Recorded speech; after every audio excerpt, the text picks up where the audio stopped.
Sari-saring sangkap at aparato sa paggawa ng shabu ang nasabat sa isang abandonadong bahay sa Cainta, Rizal. Ang mga natagpo ang gamit, kaya raw makalikha ng bulto-bulto ng shabu kada linggo. Naaabot sa 250 milyong piso. Narito ang unang balita ni Athena Imperial. Pinasok ng Cainta PNP, SWAT at PIDEA ang isang abandonadong two-story house sa Amadeo Street Corner, Alfonso Street, Vista Verde Executive Village, Barangay San Isidro sa Cainta, Rizal, pasado alas 8 kagabi. Pagpasok sa bahay, iba't ibang aparato, makina at kemikal ang tumambad sa otoridad. Kinumpirma ng PIDEA na ang mga na-recover na kagamitan, karaniwang ginagamit sa paggawa ng shabu. Base dito sa gamit nga nila, large scale itong pang-industrial type yung ibang nila, ibang gamit.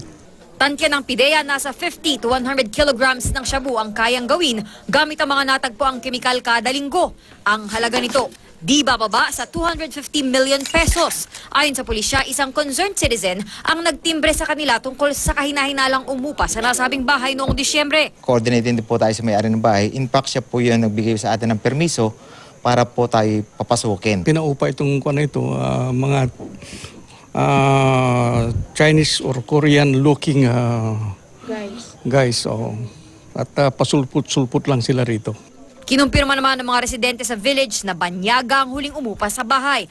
Pinaghahanap na ng otoridad ang mga nasa likod ng nadiskubreng pagawaan ng shabu.